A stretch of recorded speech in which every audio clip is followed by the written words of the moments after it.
హరి ఓం. ఇప్పుడు మనం చూస్తున్నది వార్కరీ సంప్రదాయం అంటారు. వీళ్ళందరినీ వార్కరీలో అంటారు. ఈ మధ్యలో నించొని తాంబూర వాయిస్తూ కీర్తన పాడుతున్న ఆయన కీర్తన్కార్ అంటారు, మహారాజ్ అంటారు. మన వైపు గురుస్వామి, ఇప్పుడు అయ్యప్ప దీక్షలో గురుస్వామి ఎలాగో ఈయన గురుస్వామి లాంటివాడు అనమాట. ఈ సంగీత ఈ విద్యాలయంలో వీళ్ళకి ఈ వార్కరీ సంప్రదాయంలో శిక్షణ జరుగుతుందని చెప్పుకున్నాం. మన తెలుగు ప్రాంతంలో ఆదిభట్ల, శ్రీమద్ అజ్జాడ ఆదిభట్ల నారాయణ దాసు గారు స్టార్ట్ చేసేటువంటి 19వ శతాబ్దము తొలి దశకంలో స్టార్ట్ చేసేటటువంటి హరికథా సంప్రదాయం ఇక్కడి నుంచి తీసుకోబడింది. ఇక్కడ ఈ కీర్తన నుంచి ఇదే వేషము, కాకపోతే వాళ్ళు షర్ట్ వేస్తారు, మన హరికథకులు షర్ట్ వేయరు. ఆ హరికథా సంప్రదాయం ఇక్కడి నుంచే ఇన్స్పిరేషన్ పొందింది. మీరు యూట్యూబ్లో చూడండి, ఈ వార్కరీ యొక్క ప్రొసెషన్ వీడియోస్ డ్రోన్ కెమెరాస్తో షూట్ చేసినవి ఉన్నాయి. ఇది గిన్నీస్ బుక్లోకి కూడా వెళ్ళింది. ఇంత పెద్ద రిలీజియస్ కాంగ్రిగేషన్ ఎక్కడ మనం చూడం.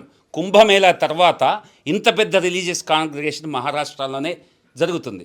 కానీ అదేంటో నాకు ఆశ్చర్యం వేస్తుంది. ఇది ఎందుకు మనకు ఇండియాలో మొత్తం వేరే పార్ట్స్కి తెలియదు. త్యాగరాజు తెలుగువాడై ఉండి తమిళనాడులో ప్రచారం చేశారు. త్యాగరాజ కీర్తనలు తమిళనాడు, కర్ణాటక, కేరళ మొత్తం సౌత్ ఇండియా మొత్తం ప్రచారం అయ్యాయి.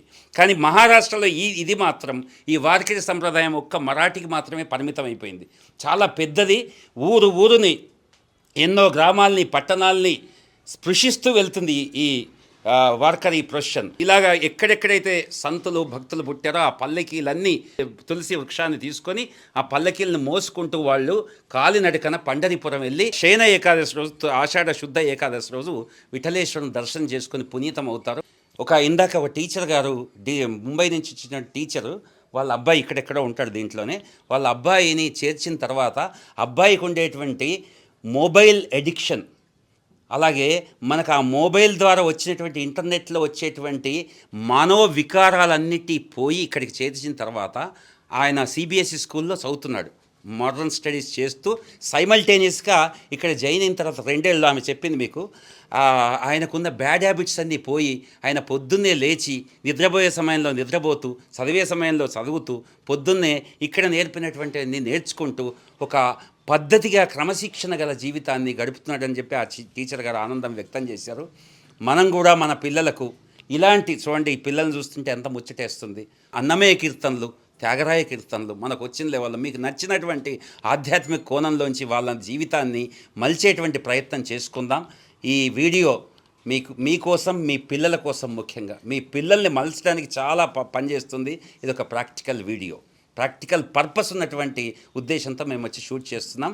ఈ వార్కరీ సంప్రదాయంలో అభివృద్ధి అవుతున్నటువంటి ఈ పిల్లలందరికీ కూడా ఆ విఠలేశ్వరుడి యొక్క ఆశీర్వచనం ఉండాలని, వాళ్ళ తల్లిదండ్రులకి సంతృప్తికరంగా ఉండేటట్టు వాళ్ళ జీవితాలను మలుచుకోవాలని ఆశిస్తూ హరి ఓం.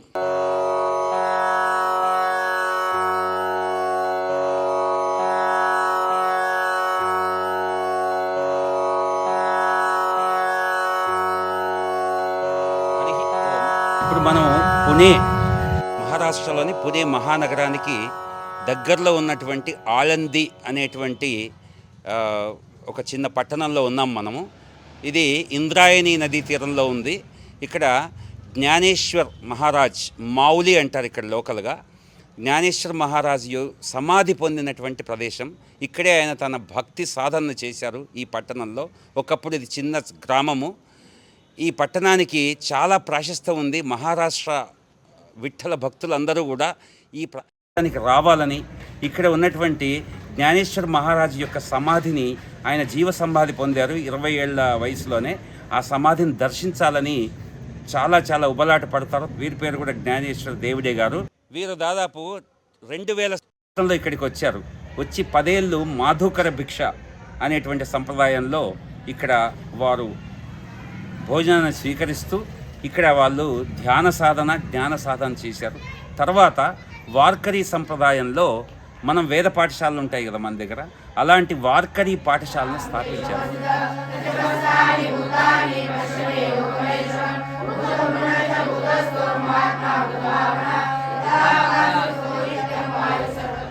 ఆ పాఠశాలలో ఏం జరుగుతుంది అంటే, జ్ఞానేశ్వర మహారాజ్ యొక్క తాత్విక చింతన, అలాగే వార్కరీలు పాడేటువంటి భక్త తుకారాం, ఏకనాథ్, అలాగే జనాబాయి, ఇలాంటి సంతుల యొక్క కీర్తనలను నేర్పిస్తారు.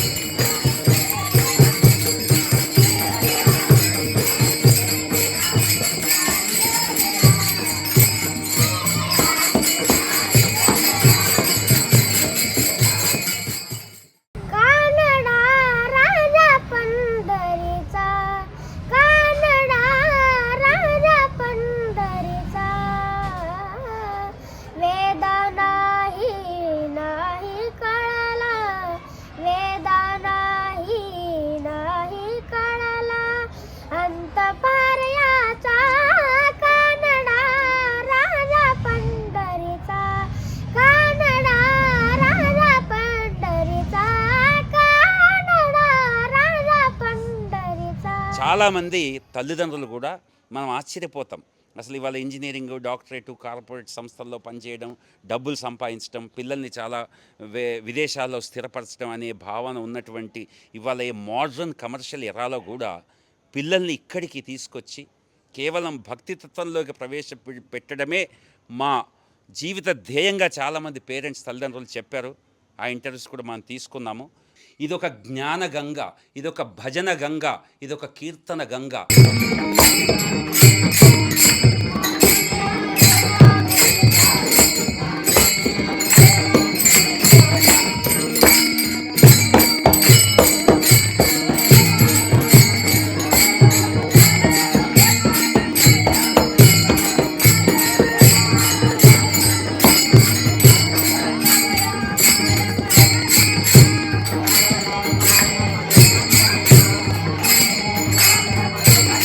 మనం గంగలో స్నానం చేస్తే, పునీత స్నానం చేస్తే ఎలాగైతే మనం పునీతులం అవుతామో, వీళ్ళ కీర్తనలు వింటూ ఉంటే నాస్తికుడైన ఆస్తికుడిగా మారుతారు. మరి ఈ భజన మీరు చూస్తున్నారు కదా, ఇది దీన్ని మీకు లైవ్గా చూపించడానికి, నిజంగా ప్రత్యక్షంగా షూట్ చేయడానికి హైదరాబాద్ నుంచి ఇక్కడ దినేష్ గారు షూట్ చేస్తున్నారు. దినేష్ గారు ముంబై నుంచి వచ్చి మేము ప్రత్యేకంగా ఈ అనుభూతిని మేము మనసారా అనుభవించి అలాగే మీకు अंदिंचाలనేటువంటి ఈ చిరు प्रयत्न ఆ विठ्ठलेश्वरी दय वल्ल మీరు అందరూ सक्सेस అవుతుందని భావిస్తున్నాం. सगळ्यांना नमस्कार आणि तुम्ही एवढं वेळ आमच्यासाठी दिला ह्याच्याबद्दल खूप धन्यवाद. आणि सगळ्यांना विठ्ठल रुक्माई त्यांचा आशीर्वाद राहायला पाहिजे, शुभेच्छा करतो मी. थँक्यू, धन्यवाद.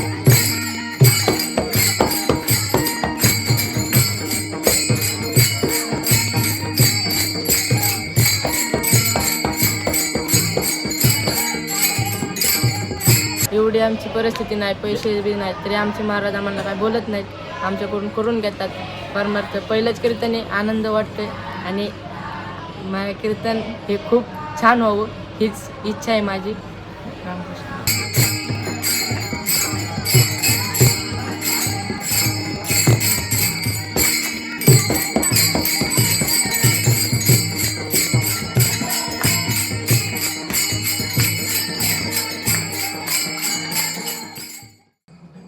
पहिले 15 विद्यार्थी असताना हे कार्य चालू केलं. त्यानंतर मग हळूहळू याची उन्नती होत गेली आणि या मुलांसाठी आम्ही भरपूर म्हणजे प्रयत्नशील असतो. दोघंही पती पत्नी आम्ही त्या मुलांच्या सेवेमध्ये कायम असतो असं आमचं मन तर सांगतंय, पण आमचा पांडुरंग परमात्मा देवसुद्धा सांगेल.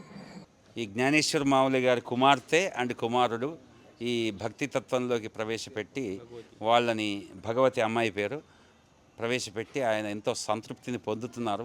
మనము ఈ లెవెల్ కాకపోయినా మనకు సాధ్యమైనంతలో ఆధ్యాత్మిక చింతన ఇంట్లోకి తీసుకొస్తే రేపు మీ వృద్ధాప్యంలో పిల్లలు మిమ్మల్ని చూసుకుంటారు.